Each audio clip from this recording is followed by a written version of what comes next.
दिल्ली में लोकसभा के लिए बीजेपी उम्मीदवार बांसुरी स्वराज ने भरा पर्चा। केंद्रीय मंत्री हरदीप सिंह और वीरेंद्र सचदेवा हुए शामिल। नामांकन से पहले बांसुरी स्वराज ने रोड शो कर दिखाया अपना दम। रथ पर बीजेपी के कई दिग्गज भी दिखे साथ। नामांकन से पहले बांसुरी स्वराज ने किए पूजा पाठ, भगवान का लिया आशीर्वाद। दक्षिणी दिल्ली लोकसभा क्षेत्र से आप उम्मीदवार सहीराम पहलवान ने आज भरेंगे पर्चा। नामांकन से पहले किया रोड शो। नामांकन से पहले पहलवान ने किया रोड शो। रथ पर दिखी दिल्ली के मंत्री आतिशी। लोकसभा चुनाव को लेकर केंद्रीय मंत्री पीयूष गोयल ने ठोकी ताल। मुंबई नॉर्थ सीट से करेंगे नामांकन। मुंबई में नामांकन से पहले मंदिर पहुंचे पीयूष गोयल। भगवान गणपति का लिया आशीर्वाद। बीजेपी उम्मीदवार पीयूष गोयल ने बुजुर्गों का भी लिया आशीर्वाद। अपने पक्ष में मांगा समर्थन। नामांकन से पहले पीयूष गोयल ने दिखाया दम। रैली में उमड़ा कार्यकर्ताओं का हुजूम। मुंबई उत्तर मध्य लोकसभा सीट के लिए वर्षा गायकवाड़ आज करेंगी नामांकन।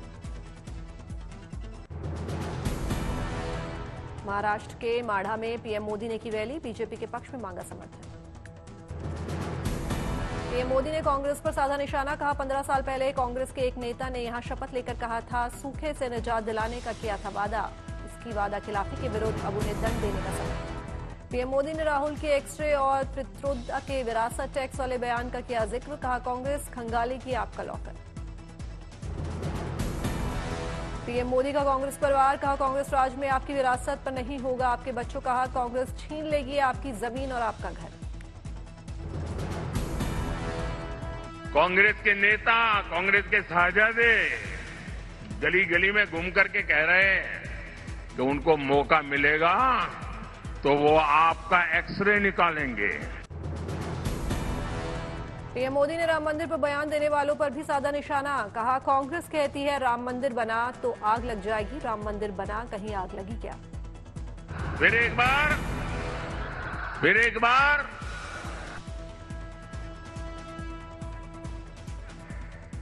मंदिर बना कि नहीं बना? पीएम मोदी ने कहा कांग्रेस सरकार बनाने के लिए चुनाव नहीं लड़ रही। सरकार बनाने के लिए कम से कम 272 सीटें चाहिए, लेकिन कांग्रेस ने इतनी सीटों पर उम्मीदवार ही नहीं खड़े किए। पीएम मोदी ने जनता को याद दिलाई मोदी की गारंटी। कहा मोदी की गारंटी का मतलब गारंटी पूरी होने की गारंटी। आज तेलंगाना दौरे पर भी जाएंगे पीएम मोदी। हजीराबाद में पीएम जनता को करेंगे संबोधित। पश्चिम बंगाल के बीरभूम में यूपी के सीएम योगी आदित्यनाथ ने की रैली। जबरदस्त उमड़ी भीड़। सीएम योगी ने ममता सरकार पर साधा निशाना। कहा जो बंगाल भारत के सभ्यता संस्कृति की पहचान है वो बंगाल आज लहूलुहान है। सीएम योगी ने कांग्रेस और बंगाल सरकार पर भी साधा निशाना। कहा जिन वजहों से 1947 में भारत का विभाजन हुआ था वही परिस्थितियां आज कांग्रेस और टीएमसी देश और पश्चिम बंगाल प्रदेश में पैदा कर रही है। इन कारणों से 1947 में भारत का विभाजन हुआ था। वही परिस्थिति आज कांग्रेस, तृणमूल कांग्रेस और कांग्रेस का इंडी गठबंधन फिर से देश के अंदर पैदा करना चाहता है, बंगाल के अंदर पैदा करना चाहता है। सीएम योगी ने कहा मुस्लिम आरक्षण की वकालत करने वाले एक बार फिर मजहबी आधार पर विभाजन की आधारशिला सुदृढ़ कर रहे हैं। पश्चिम बंगाल के बर्दवान में अमित शाह ने की रैली। बीजेपी के पक्ष में की वोट करने की अपील। अमित शाह का सीएम ममता पर सीधा वार। कहा मां माटी मानुष की जगह ममता बना रही हैं मुल्ला मदरसा माफिया सरकार। अमित शाह ने परिवारवाद पर भी साधा निशाना। कहा इस चुनाव में होगा फैसला बंगाल राम राज्य चाहता है या परिवारवाद।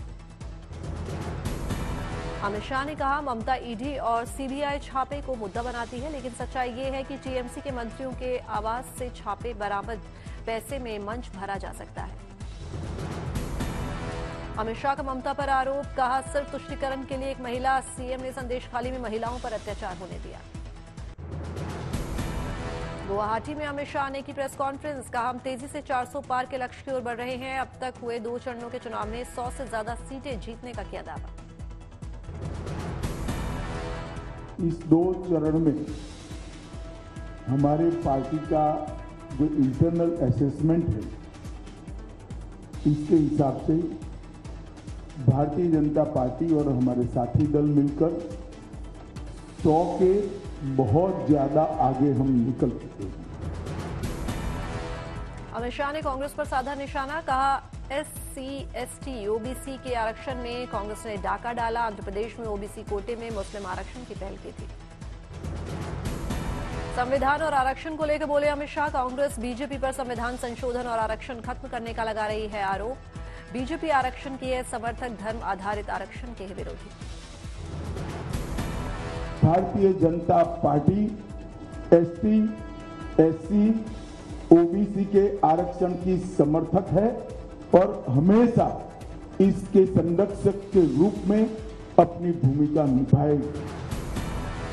अमित शाह ने कांग्रेस पर खुद का फेक वीडियो प्रचारित करने का लगाया आरोप, कहा यह कांग्रेस की हताशा का प्रतीक। सही वीडियो पोस्ट कर मैंने दूध का दूध और पानी का पानी कर दिया। अमित शाह ने कर्नाटक में रेवन्ना सेक्स स्कैंडल को लेकर कांग्रेस पर साधा निशाना, कहा ऐसी कृत्य क्षम्य नहीं, देश और बीजेपी मात्र शक्ति के साथ खड़ी है।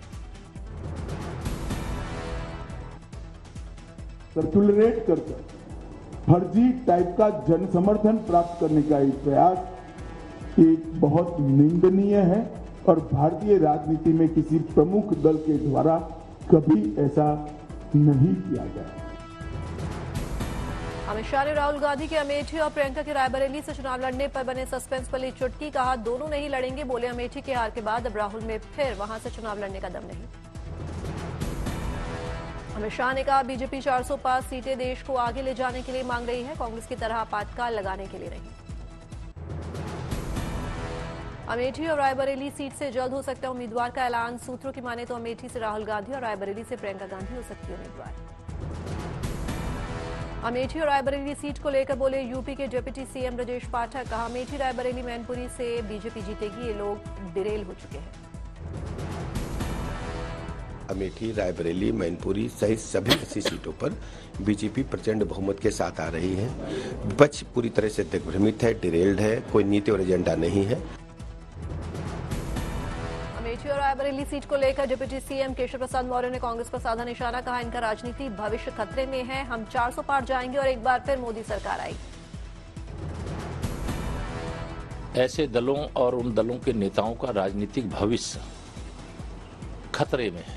वो 400 पार, फिर एक बार प्रचंड बहुमत की मोदी सरकार।